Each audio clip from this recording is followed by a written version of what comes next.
अरशद इनके गले पड़ेगा। अरशद आज भी जिंदा है, अरशद का नजरिया जिंदा है, अरशद के चाहने वाले जिंदा है और हम ये मुकदमा लड़ते रहेंगे। इंशाल्लाह इंसाफ होगा। जाली FIR किसने दर्ज किए, किसके कहने पे दर्ज हुए, कंप्लेनेंट्स कौन थे, कौन धमकियां देने गया था अरशद भाई को के घर, किसने अरशद भाई को बुला के उनको लाइन चेंज करने का कहा था, किसने FIA जब अरशद भाई दुबई जा रहे थे तो FIA के जो इमिग्रेशन काउंटर होता है वहां से अरशद भाई की तस्वीर लीक कर दी।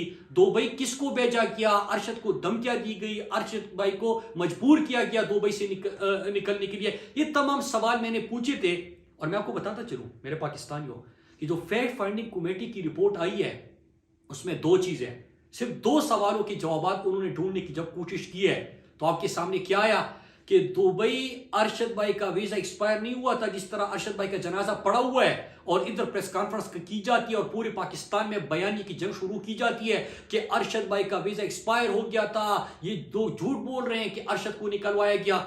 वो चीज उनकी वो प्रेस कॉन्फ्रेंस गलत साबित हो जाती है और अरशद भाई को जबरदस्ती दुबई से निकलवाया गया था ताकतवर शख्सियात के कहने पे, जो कि वो उन्होंने उसका जिक्र नहीं किया लेकिन ये जरूर कहा कि अरशद भाई को निकलवाया गया था। ये फैक्ट फाइंडिंग कमेटी में चीज सामने आ गई। दूसरा कि किसने जाली FIR किए थे, हम बार बार पूछ रहे थे। एक मेमन गोट दो थाने का SHO एक FIR का सिर्फ, जब उनको बुलाया गया तो उन्होंने कहा कि फला इदारे के ऑफिसर्स हमें बुलाया था, वो बैठे हुए थे, उन्होंने हमें कहा था FIR दर्ज करने के लिए, तो वो चीज भी एक्सपोज हो गई।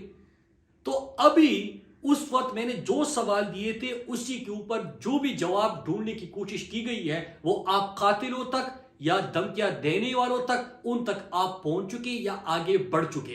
तो ये एक फैक्ट फाइंडिंग कमेटी की बात हुई। दूसरा JIT, जब सुप्रीम कोर्ट के हुक्म पे JIT बनी और जब JIT बन रही थी, मैं आपको ये बताऊं कि मुझे सुप्रीम कोर्ट ने बुलाया नहीं था, मैं खुद से सुप्रीम कोर्ट गया क्योंकि मेरा भाई अरशद भाई, हम सब पाकिस्तानियों की आवाज, पाकिस्तानियों की दिलों की आवाज, नजरिया पाकिस्तान के ऊपर साबित कदमी से खड़ा होने वाला, पाकिस्तान का बयान या दुनिया तक पहुंचाने वाला, शहीदों का वारिस और हर गरीब, हर मजदूर, हर कानून को मानने वाले, आइन को मानने वाले, उनके लिए खड़ा होने वाला, उनके साथ देने वाला अरशद भाई की बात है। तो मैं सुप्रीम कोर्ट खुद गया।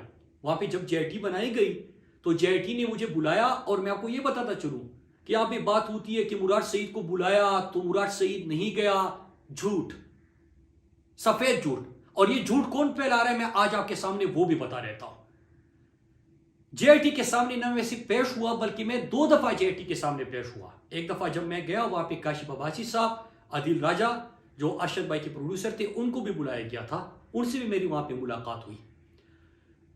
JIT के सामने जब मैं दूसरी दफा पेश हुआ तो मैंने तहरीरी जो भी अरशद भाई ने मुझे खदशात या अरशद भाई ने अपने खतरात उसका जिक्र किया था वो मैंने अपने तहरीरी बयान में वो दर्ज कर दिए हैं, उसी तरह जिस तरह अरशद भाई ने मुझे बताया था और हर सफ़े के ऊपर मेरा दस्तखत भी मौजूद है।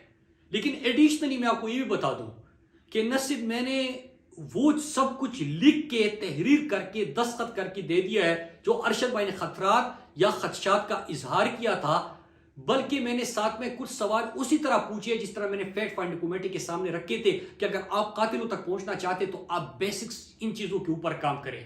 सिर्फ 2 सवालों के ऊपर काम हुआ और आपके सामने कितने हकायक सामने आ गई। इसी तरह मैंने JIT के सामने भी रखे हैं। अब सवाल यह होता है कि जब ये तमाम चीजें मैं कर रहा हूं तो मैं इसका जिक्र क्यों नहीं कर रहा।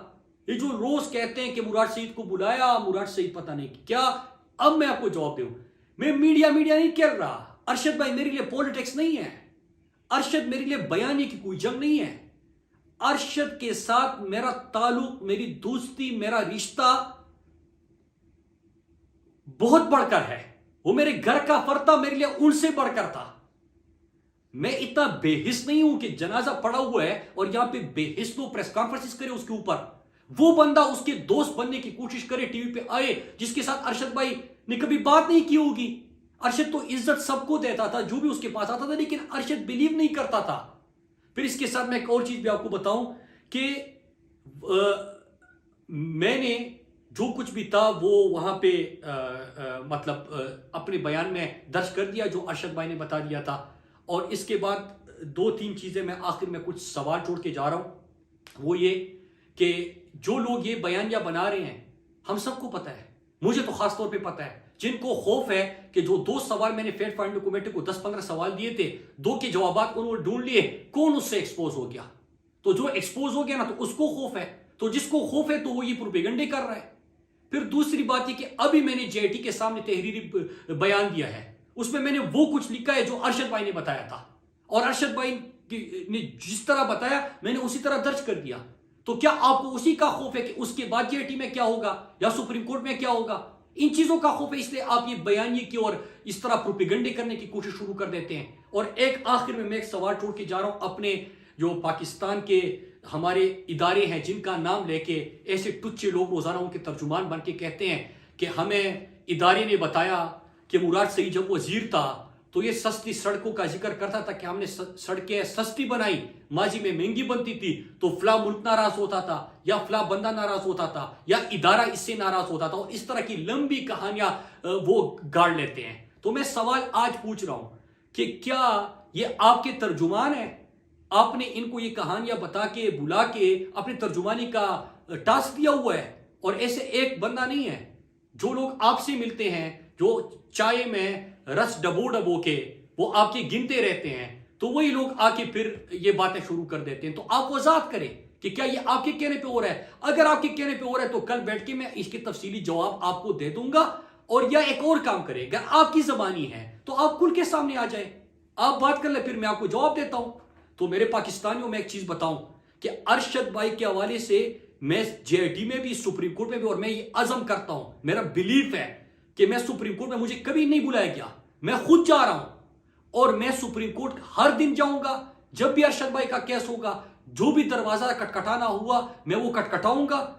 जिसको भी इन चीजों से खौफ है और ये इधर उधर की बातें कर रहे हैं और तवज्जो हटाने की कोशिश कर रहे हैं, उनको नाकामी होगी। मैं आखिर दम तक लेके जाऊंगा। जिसने अरशद भाई, मेरा ईमान है, मैं रोज कहता हूं कि जिसने अरशद भाई के ऊपर जमीन तंग कर दी थी, अल्लाह की जमीन तंग कर दी थी, अल्लाह की जमीन पे उसको जगह नहीं मिलेगी, वो इबरत का निशान बनेंगे। जिसने अरशद भाई के लिए खून हक किया हुआ है, उनको अल्लाह इबरत का निशान बनाएगा और इंशाअल्लाह इंसाफ होगा। अरशद इनके गले पड़ेगा। अरशद आज भी जिंदा है, अरशद का नजरिया जिंदा है, अरशद के चाहने वाले जिंदा है, और हम ये मुकदमा लड़ते रहेंगे। और आखिर एक चीज और, कि जो स्वात फाटा मलाकड़ बलूचिस्तान में हो रहा है, मैं रोजाना की बुनियाद पर यह सिलसिला जारी करूंगा, आपसे बात करूंगा। और इसके अलावा मैं ये भी बताता चलूं कि जो ये जिनको ये खौफ है, तो मीडिया चैनल्स को भी बताता हूं, और इनके जो इस तरह टुच्चे आ जाते हैं सामने कि हिम्मत है ना तो मेरी तकरीर, मैं तो पिछले 1 महीने में 25-30 तकरीरें कर चुका हूं, चलाओ ना।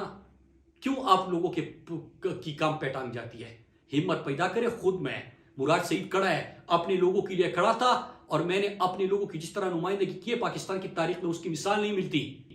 कि आप लोग जो किसी और की जंग हमारे घरों तक लेके आ रहे थे, अल्लाह का शुक्र है कि मलाकड़ में आपको नाकामी हो गई। और मैं अपने मलाकड़ के लोगों को कहता हूं कि अपने आंख और कान दोनों खुले रखना, और बाकी जो इस चीज के हवाले से गुफ्तगू है मैं कल इंशाल्लाह आपके सामने रखूंगा। आप सबका बहुत शुक्रिया। पाकिस्तान जिंदाबाद।